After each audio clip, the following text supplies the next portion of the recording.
आप अपने मंदिर में मुस्लिम को रहने दीजिएगा, धार्मिक न्यास बोर्ड में बनाइए मुसलमान को धार्मिक न्यास बोर्ड के अध्यक्ष। बोध गया में ब्राह्मण का क्या काम है? ब्राह्मण क्यों रहेगा? बौद्धिस्टों का संपत्ति है, वो बौद्धिस्ट के हाथ में हम लोग सौंप के रहेंगे। जहाँ मुस्लिम भाई का पसीना बहेगा वहाँ भीम आर्मी के लोग का खून बहेगा। अगर याद रखना 4 तारीख से हमारा पैदल मार्च यात्रा चल रहा है। अगर इस बीच में तुम लोग नहीं सुधरोगे तो 4 तारीख के बाद जो होना है तो भुगतने के लिए उसका जिम्मेवार भीम आर्मी नहीं होगा, इस देश का सरकार, केंद्र का सरकार और बिहार सरकार होगा। भीम आर्मी आजाद समाज पार्टी पूरे देश में मैसेज देने की काम की है कि आरएसएस द्वारा लाया हुआ काला कानून हम लोग रद्द करवा के ही दम धरेंगे।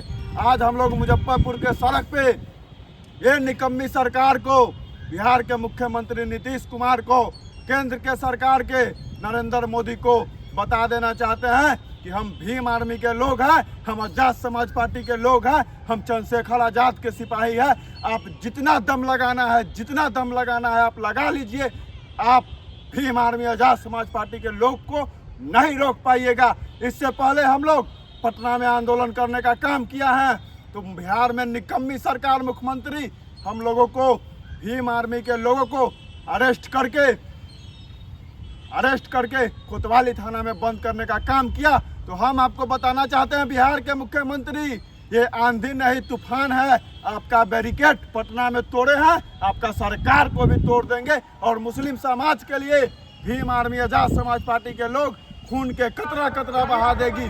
किसी भी कीमत पर हम लोग इस कानून को लागू नहीं चलने देंगे, इसको हम लोग रद्द करवाएंगे। हम पूछना चाहते हैं मस्जिद में मुस्लिम का जो भी है उसमें दूसरों का क्या काम है? कोई कैसे क्यों रहेगा? आप अपने मंदिर में मुस्लिम को रहने दीजिएगा, धार्मिक न्यास बोर्ड में बनाइए मुसलमान को धार्मिक न्यास बोर्ड के अध्यक्ष। बीटी एक्ट के लिए भी हम लोग आंदोलन कर रहे हैं, बोध गया टेम्पल एक्ट के लिए। ये निकम्मी सरकार सोई हुई है। हमारे बौद्ध भिक्षुक लगभग 65 दिन से ज़्यादा से धरना पर बैठे हुए हैं। तो मुख्यमंत्री जी आपको आवाज़ सुनाई नहीं दे रहा है, तो भीम आर्मी के लोग आपके कान का पर्दा को भी खोलने का काम करेगा और आपको भी घेरने का हम लोग काम करेंगे। हम कहना चाहते हैं कि बोध गया में ब्राह्मण का क्या काम है? ब्राह्मण क्यों रहेगा? बौद्धिस्टों का संपत्ति है, वो बौद्धिस्ट के हाथ में हम लोग सौंप के रहेंगे। हमारे नेता आदरणीय विनय रतन जी, भाई कमल सिंह बालिया जी के नेतृत्व में भीम आर्मी ने बहुत बड़ा कदम उठाया है। मैं इसके लिए अपने राष्ट्रीय अध्यक्ष को धन्यवाद देता हूं। बीटी एक्ट के लिए हम लोग बेतिया से पदयात्रा शुरू करेंगे। बेतिया, मोतिहारी, मुजफ्फरपुर, वैशाली, हाजीपुर होते हुए बोध गया होते हुए देश के राजधानी दिल्ली में जाके हम लोग यह सरकार से पूछने का काम करेंगे कि बोध गया में ब्राह्मण का क्या काम है?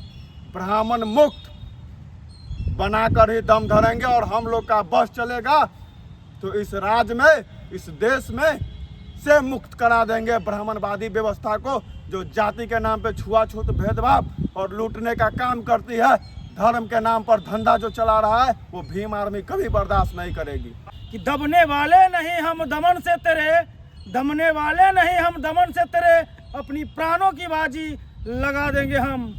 अब ये देश बहुजन के हाथ में आएगी। अब इस देश पे बहुजन सत्ता स्थापित होगी, जिसके लेकर के हमारी भीम आर्मी आजाद समाज पार्टी अपनी प्रचार प्रसार कर रही है। जय भीम, नमो बुद्धाय। फिल्म करेगा सत्ता के हथियारों से, चप्पा चप्पा गूंज उठेगा जय भीम के नारों से।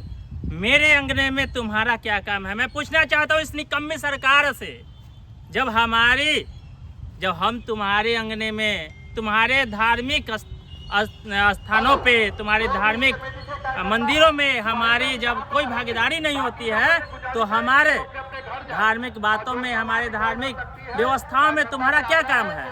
चाहे वो बीटी एक्ट है या वक्फ बोर्ड कानून है, ये क्या आप चाहते हैं, क्या दिखाना चाहते हैं? एक बहाना है। बीटी एक्ट 1949 को जो हम लोग की लड़ाई है, जो जिसमें हम लोग चाहते हैं कि ब्राह्मण मुक्त बोध गया हो, उसको बहाल करने के लिए, उससे ध्यान हटाने के लिए वक्फ बोर्ड कानून को लागू किया गया है। इससे हम लोगों को सचेत होने की जरूरत है। याद रखना, इस देश के प्रधानमंत्री और मुख्यमंत्री को कहना चाहता हूँ कि भीम आर्मी के लाठी जो डंडा में बहुत दम है और इसका झंडा भी बहुत टाइट है। याद रखना, जिस दिन हम लोग अभी जैसा कि एक मुजाहरा आपने देखा है पटना में, हमारे लोग गिरफ्तारी भी देंगे, जेल भी भरेंगे और जो रोड पे आप बैरिकेटिंग लगाते हैं उसको भी तोड़ के आगे बढ़ने वालों में से है। हम अपना एक एक खून निछावर कर देंगे। हम अपने वक्फ बोर्ड अधिनियम के खिलाफ जो काला कानून इन्होंने बनाया है, हम कहते हैं कि हमारे जब आपके ब्राह्मणवादी व्यवस्था में हमारे मुस्लिम भाई को दो आज़ादी दो, उसमें भी उसका एक सिस्टम बनाओ, उसको भी अध्यक्ष बनाओ। BTI के तहत हमारे बौद्धिस्ट भाइयों को भी अपने ब्राह्मणवादी मंदिरों में, मठ में, उसमें भी उसका भागीदारी निभाओ, तब एक कानून लागू करो। ये तानाशाही की सरकार नहीं चलेगी और मैं इसका पुरजोर विरोध करता हूं। और हमारा भीम आर्मी और आज़ाद समाज पार्टी इस देश में एक होकर, याद रखना 4 तारीख से हमारा पैदल मार्च यात्रा चल रहा है। अगर इस बीच में तुम लोग नहीं सुधरोगे तो 4 तारीख के बाद जो होना है तो भुगतने के लिए उसका जिम्मेवार भीम आर्मी नहीं होगा, इस देश का सरकार, केंद्र का सरकार और बिहार सरकार होगा। जय भीम।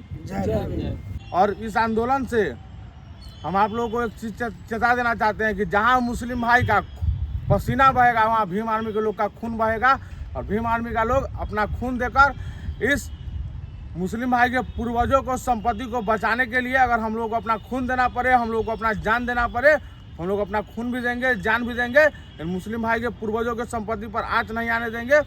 ये जो मुस्लिम विरोधी सरकार जो केंद्र में है, भाजपा की सरकार जो RSS के गोद में बैठकर सरकार चला रही है, इस सरकार को भी उखाड़ के फेंकने का काम भीम आर्मी, आज़ाद समाज पार्टी के लोग इस 2025 में करने जा रहे हैं। क्योंकि आने वाला समय, दशा और दिशा बहुत भयावह होने जा रहा है। जय भीम। जैसा कि देश में जिस तरह से दलितों और मुसलमानों पे शोषण, अत्याचार जो अभी वर्तमान का निकम्मी सरकार करने का काम कर रही है, उनको मेरा एक सलाह है कि इतिहास गवाह है कि जब जब शोषण, अत्याचार, जुल्म बढ़ा है, दलितों ने अपना शिकंजा कसा है। जैसा कि आप सभी लोग देख रहे हैं कि देश में BT एक्ट कानून को लेकर के अलग से जो बौद्ध विरासत को बचाने के लिए बहुत भिक्खू लगे हुए हैं, उनके साथ जितने भी दलित OBC समाज के लोग लगे हुए हैं, ठीक उसी प्रकार इस देश में वक्फ बोर्ड संशोधन कानून जो ला करके सरकार जो काम किया है और देश में एक भयावह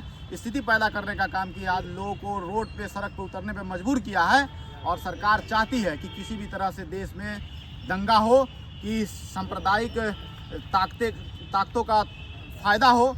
तो उन सरकार को हम कहना चाहते हैं कि वक्फ बोर्ड संशोधन जो बिल है उसको एकदम वापस लेना चाहिए, किसी भी वजह से लेना चाहिए। लेकिन आपको इसका हम महत्व बताते हैं। वक्फ बोर्ड क्या है? भारत की तीसरी सबसे बड़ी संपत्ति, जो रक्षा मंत्रालय और रेल के बाद वक्फ बोर्ड का संपत्ति आता है 1.2 लाख करोड़। आपको बता दें कि ये कोई खैरात में कहीं से ज़मीन नहीं आया।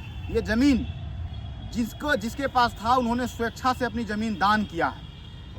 हर धर्म में, हर कौम में लोग करते हैं। इसमें क्या है कि सरकार की कमियां कहाँ हैं? सरकार ये कह रही है कि उस वक्फ बोर्ड में कोई भी धर्म का लोग उसमें शामिल हो सकता है। हम कह रहे हैं कि ये यहाँ पे सरकार गलत है और इसका कतई समर्थन नहीं होना चाहिए। अगर सरकार कह रही कि उसमें एक जिला का पदाधिकारी हो, चाहे अन्य धार्मिक लोग उसमें अगर इन्वॉल्व होते हैं, तो हम कहना चाहते हैं कि कहीं अगर राम मंदिर बना है, तिरुपति है, बालाजी है, बहुत सारे जो देश में बड़े बड़े मंदिर हैं, उन मंदिरों में मुसलमानों को भी उसमें ट्रस्टी बनाया जाए, दलितों को भी बनाया जाए, पिछड़ों को भी बनाया जाए, तब जाकर के आप न्याय की बात कर सकते हैं।